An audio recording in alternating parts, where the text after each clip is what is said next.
comme un lion rugissant, j'ai sorti demeurer. L'adversaire, on le voit en face, mais l'ennemi il est caché. Je n'entends pas la main de quelqu'un. Et le rôle du diable à l'heure actuelle dans la nation, c'est d'enlever la saveur, la vie de prière, la vie de la méditation de la parole. Ça, c'est la mission de Lucifer à l'heure actuelle pour le Gabon. Vous allez remarquer que les églises sont vides. Pourquoi? Parce que le diable est en train de séduire les chrétiens qui sont faits dans l'esprit. L'heure est à la prière. L'heure n'est pas laissée au diable le temps de posséder nos enfants, nos fils, nos filles. Église, sois en prière et la saveur. La Bible dit qu'elle fait la sentinelle, elle se tient à la brèche. Que fait le juif? Il doit se tenir à la brèche.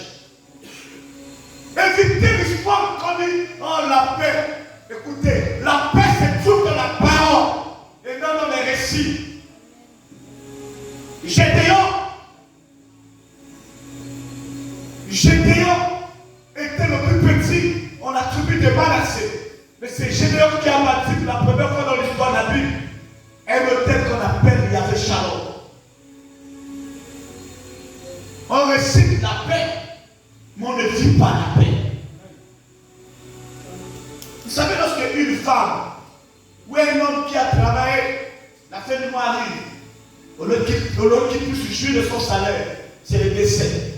C'est dans les décès que la personne ne peut pas donner son salaire. Vous savez ce que ça fait?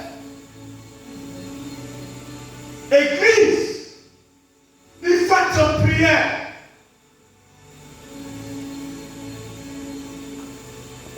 Combien de chrétiens aujourd'hui prient? C'est comme ça que ça va chauffer que les gens se mettent en prière. Non, il dit veillez se prier. Notre adversaire, le diable a plusieurs stratégies pour déstabiliser une église. Mais la seule arme qui ne pourra jamais détruire, c'est la présence du Seigneur et la prière dans l'église. Je n'attends pas la main de quelqu'un. Le diable ne connaît qu'un seul local, c'est celui de la prière, la violence. Oh Seigneur, quand je prie, tu vois mes problèmes. Il voit tes problèmes. Il te dit, lève-toi, prends autorité. Tu préfères avoir les 500 ou les 2000 quand tu es là ou d'avoir le travail. C'est une malédiction. On te donne 500 par jour. La personne qui te donne les 500 peut te trouver de l'emploi. Et tu gagnes plus que ça. On ne vous apprend pas à pécher, mais on vous donne du poisson. Et c'est ce qui est en train de détruire l'église. Même dans l'église au Gabon, l'esprit de paresse est rentré. Il n'y a plus la saveur. J'attends. Après j'attends. Tu vas attendre jusqu'à quand? Un chrétien doit être éveillé. Quand on parle de pentecôtistes, les chrétiens le révèlent. Ce sont ceux-là que le Saint-Esprit utilise. Pentecôtiste, Pentecôte, c'est la même chose. Alléluia. Alléluia. Vous allez remarquer, allez sur la toile, sur les réseaux sociaux, vous allez voir. Fouillez sur Divinity, vous allez voir qu'il y a même des pasteurs qui abandonnent leurs églises pour aller dans les histoires Divinity, alors que le Seigneur demande de prier pour la nation. Esaïe 60 dit, je mettrai un peuple à l'amour des Sion. Vous savez que la paix du Gabon ne dépend pas des hommes. La paix du Gabon dépend de l'église. La paix de notre nation dépend de l'église. Quand l'église est en prière, la nation est en paix. Je n'entends pas la main de quelqu'un. Le Seigneur ne cherche pas une nomination. Le Seigneur cherche une église qui prie, qui plaide la cause de la nation. Ne vous laissez pas distraire par les cadeaux empoisonnés, par les 500, par les uniformes, par les t-shirts, par les casquettes. Restez dans rester dans la prière. Seule la prière pourra mener l'Église à contrecarrer les œuvres du diable. L'ennemi du diable, ce n'est pas un homme, c'est le diable.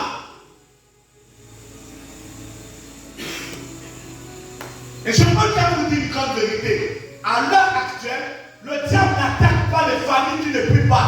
Le diable est en train de déstabiliser l'Église. Il sait que si l'Église est déstabilisée, le chaos de la nation. Peu des églises sont prières. C'est la peur.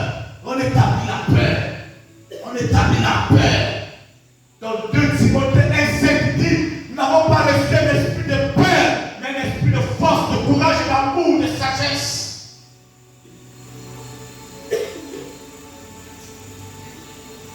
Alléluia. Alléluia. Tiens-toi la brèche. L'enfant va souffrir, mais toi tiens-toi la brèche. Que le sel qui détruit et qui rase la vallée de l'homme de la mort, que ce sel passe et t'éloigne de la mort. Je n'entends pas la main de quelqu'un. Juge chapitre 9, verset 45.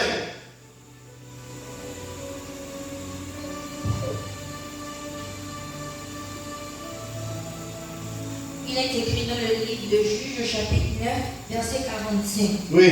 Abimelech attaqua la ville pendant toute la journée. Abimelech attaqua toute la ville pendant toute la journée. Il s'en empara. La Bible dit qu'il prit possession de la ville. Et tua le peuple qui s'y trouvait. La Bible dit Abimelech tua le peuple qui s'y trouvait. Puis il rasa la ville. La Bible dit qu'il rasa la ville.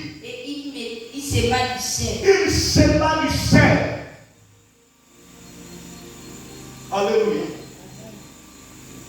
Pourquoi il a utilisé le sel? C'était pour détruire les mauvaises odeurs de la vie. La malédiction de la vie. La malédiction. Alléluia. Vous savez, la main que Naaman le Syrien est allé se plonger aux maisons du Juda, c'est la même eau que Élisée avait assaini avec du sel. Le sel a pour mission, pour but de détruire la mort. Alléluia. Lorsque l'on poisonne un mort, un individu, que cette personne assainit son corps avec de l'eau salée, automatiquement le poison perd sa dimension, sa force, son pouvoir. Bon, souvenons-nous que Naaman avait la lèpre. La lèpre ici n'est que la malédiction. Malédiction. Un mal, un mauvais sort libéré sur un individu. Parce que cet homme était un homme riche. Il était général. Naaman était général. C'est quelqu'un qui influençait le monde. La Syrie a géré le monde. Et il avait un puissant général, c'était Naaman. Mais le problème de Naaman, malgré qu'il était puissant, Naaman avait la lèpre, il était malade, il avait une malédiction qui traînait sur son corps. Et la Bible dit que la malédiction de Naaman, la lèpre de Naaman, ce n'était pas une lèpre où quelqu'un pouvait rester à côté de lui. Non. Le seul qui était l'ami intime de Naaman, c'est celui qui mangeait avec Naaman. Mais le reste le fuyait. C'est-à-dire que Dieu pousse sur le monde, Dieu sait quand tu peux ressentir les odeurs. Alléluia. Alléluia. Et les sorciers ça. Ils connaissent les chrétiens qui ont de la saveur.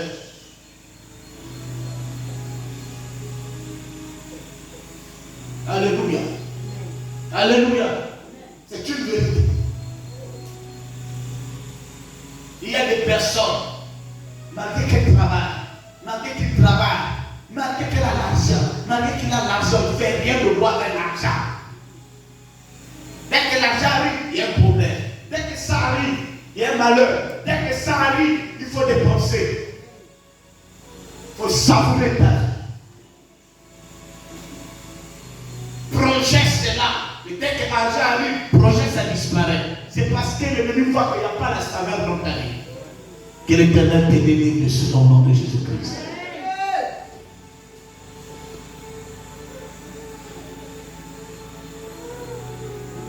Ramène la saveur dans ta vie de prière. Que le souffle de son sel apparaisse dans ta famille, en fait de détruire tout ce que l'ennemi a sémé contre ta destinée. Ne laisse jamais ton ennemi ou ton adversaire avoir le dessus sur ta personne.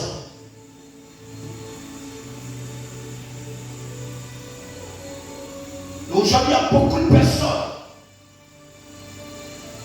Non, mon combat, je laisse quelqu'un de faire le combat. Personne ne fera le combat à ta place. Si toi-même tu ne t'élèves pas. Alléluia. C'est une vérité.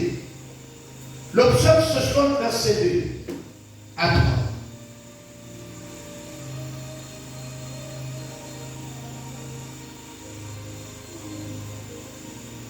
Il est écrit dans le psaume au chapitre 60, verset 2 à 3. Ouais. Lorsqu'il fit la guerre aux Syriens, De Mésopotamie, oui. et aux Syriens de Toba, et que Joab revint et bâtit dans la vallée du ciel 12 000 ennemis. Ô Dieu, Dieu, tu nous as repoussés, dispersés, tu t'es irrité. Tu t'es évité. Relève-nous. Relève-nous. Ouais. Quand il y a la victoire, le Seigneur doit faire quoi? Il doit nous relever. Il doit redonner la saveur. Alléluia. Le plus important dans une bataille, ce n'est pas seulement de remporter, mais c'est d'obtenir tout ce qu'on a gagné dans la bataille. Tu peux batailler aujourd'hui là et remporter la victoire. Mais après que tu aies remporté la victoire, il faut battre quelque chose de solide. Alléluia. Ils ont rassé, la Bible dit, il a rassé la vie. Ensuite, il a saigné la vie avec du sel.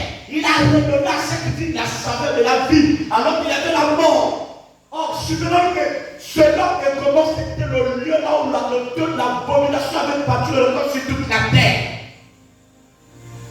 Voilà. C'est que je ne peux pas citer la semaine là-bas. C'est comme c'est quand on est célébré dans tout le monde, on célèbre déjà là. C'est là selon le moment. Alléluia. Le Seigneur, regarde cela, il l'a détruit. Ce qui a détruit ce nom de comment? Ce n'est pas vraiment la sorcellerie, c'est ça là. Homme, femme, bref. Alléluia. C'était ça. Et puis encore, homme avec bête. C'est ça là qui a hérité le cœur du Seigneur. Il a envoyé l'âme, les deux hommes pour détruire ce nom de moment. Chacun a pris le ville, a rasé, détruit.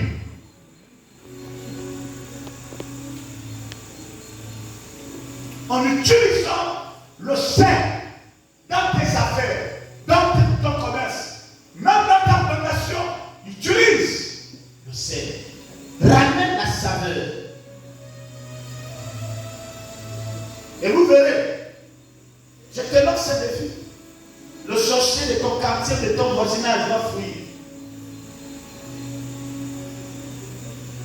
Prends du sel, aspecte le sel sur ta toiture. S'il y avait des pas sur ta toiture, les pas n'ont pu apparaître. Parce que ce sel va se transformer en feu. Alléluia. Le sel est un feu dévorant. Le sel, c'est la lumière. Parce que la Bible dit nous sommes le sel de la terre. Tu ne peux pas être le sel de la terre si tu n'éclaires pas, si tu ne donnes pas ta saveur. Alléluia. C'est très important. Non, les choses de la malchance. Mon cœur, la malchance. Toi-même, tu as été appelé la malheur. La malheur. Mal de plus chance. Je ne sais pas qui a mis chance. les choses de la malgrâce. Il faut faire les choses de la malgrâce, pas la malchance. Ça n'existe pas dans le dictionnaire biblique. La mal et la grâce. Les choses de la malgrâce. Le Seigneur te fait grâce que tu appelles, c'est bien mauvais. Alléluia. Ramenons la parole au sang. Prions pour nous. Nous sommes une période, une ère. En 2033, nous allons célébrer les 2000 ans de la résurrection de Christ. 2000 ans. 2033, ça fait 2000 ans que Christ est ressuscité.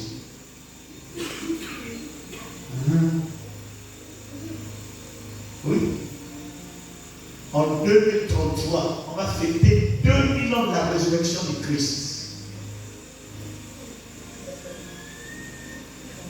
Donc, dans 10 ans, la décennie qui arrive. C'est la raison pour laquelle vous allez remarquer que cette décennie, il y aura plus de morts, plus d'accidents, plus d'enlèvements, plus de fléaux sur la terre. Mais pour toi, il faudrait que le Seigneur voie en toi la saveur. Une personne qui a de la saveur, c'est une personne par laquelle cette personne passe les portes sont ouvertes. Alléluia. Tu es une personne qui attire la faveur, qui attire la bonté, qui attire les bonnes opportunités. Parce qu'on fait de la saveur. Tout le monde veut t'apprécier. Tout le monde veut t'admirer. Parce que tu as de la saveur.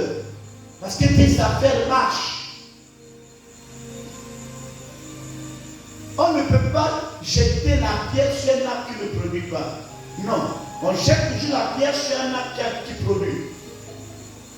Vous savez que la force d'un arbre qui produit, c'est la sève. Hein? C'est qui coule là. C'est la saveur. Là, en fait, c'est trop comme on ne peut pas beaucoup de racines. Tant qu'il n'y a pas la sève là, la saveur là, on ne peut pas. Alléluia. C'est la raison pour laquelle tout chrétien doit avoir de la saveur. Il ne doit pas laisser l'ennemi le temps de détruire sa paix, sa joie, sa saveur. On ne vit pas 2 fois sur terre, on vit une seule fois sur terre. Celui qui a dit on peut vivre 7 fois, c'est un menteur. Tout le monde, on vit une seule fois sur terre. Et la vie est précieuse. Très précieuse. Malgré que l'apôtre Paul a dit, si je vis, ce n'est plus moi qui vis, mais c'est Christ qui vit en moi. La vie est précieuse. Donne-toi de la valeur. Considère-toi. Alléluia. C'est une vérité. Et la saveur. Mais aujourd'hui, il y a beaucoup de personnes qui n'ont plus la saveur. J'ai vu même pourquoi, papa. Je n'ai même plus envie de vivre. Ah bon, hein? Si tu veux vivre, il ne faut pas me vivre. Marc 9,50 dit, le sel est une bonne chose. Mais si le sel devient sans saveur, avec quoi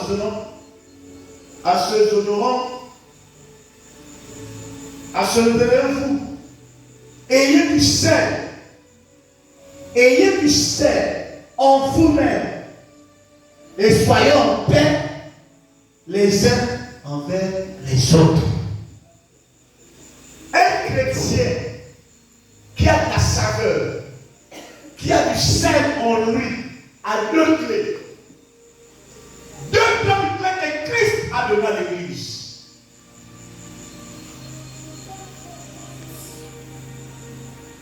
La paix en soi-même et la paix avec tout le monde. Ceux qui manquent de paix, de joie, c'est les personnes qui n'ont plus la saveur. C'est les personnes qui pleurent sur leur propre sort. Oh yo, oh Seigneur. Vous savez, Sarah avait perdu la saveur. Mais le jour où l'ange a dit, l'année prochaine, tu seras maman. Sarah a dit, moi. Elle arrive. Maintenant, à peine d'entendre une parole qu'il a redonné la force de continuer. Anne, la même chose. Et il y a beaucoup de personnes qui entendent, oh mon Dieu, qu'est-ce que j'ai fait au monde? Qu'est-ce que j'ai fait? Tu n'as rien fait. Relève-toi. Ne t'appuie pas sur ton sang. Pourquoi tu rends des services? C'est parce que tu as de la saveur. Pourquoi tu fais des bien? C'est parce qu'il a ça en toi. Alléluia. C'est une vérité. Que personne ne vienne enlever la paix qui est en toi. Que personne ne vienne enlever ce que tu fais de bien. Alléluia. C'est une vérité. Même s'il y a certains qui veulent exploiter les autres. Mais la paix, ça ne s'achète pas. Et du sel en vous-même. Et du sel en vous-même. Et soyons paix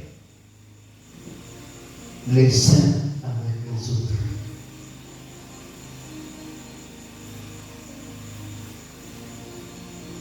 Alléluia. Colossiens chapitre 4, verset 6. Version King James. Et version d'Armée. Colossiens chapitre 4, verset 6.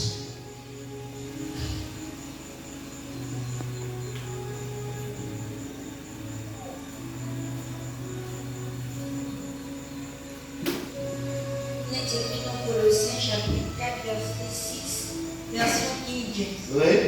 Que votre parole soit toujours dite avec grâce. Oui. Assaisonnée de sel. Assaisonnée de sel. Afin que vous sachiez comment vous devez répondre à chacun. Alléluia. Ton cœur, ta parole, être accompagnée de la douceur. Hein?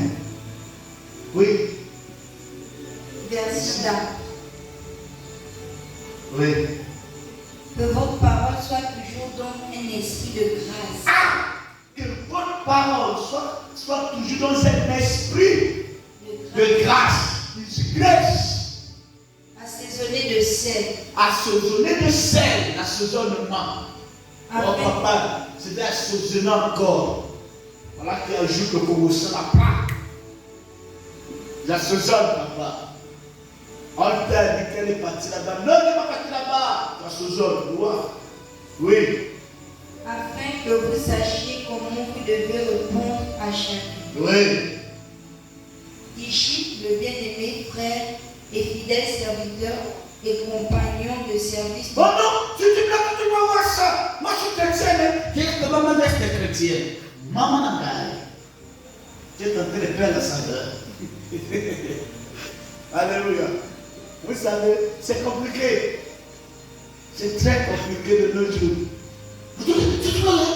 Moi, je vais ma veste de pasteur. Moi, c'est ça. Frère, il n'y a qu'un problème. Si c'est pas de problème, ton problème est où? Il y a quoi? Ton problème est où? Tu vas enlever la veste. Alors, si tu es un poste de pasteur, regarde la personne qui parle. Peut-être tu parles. Depuis quand la gazelle fait se mesurer à l'éléphant. Alléluia. Alléluia. C'est comme ça. Non, non. Si tu blagues tout de suite là, je te baisse la nourriture là. La nourriture, qu'est-ce que la nourriture a à y voir avec la discussion de la voisine? C'est compliqué. Parce que la saveur est en train de partir, il n'y a plus la paix. Vous savez,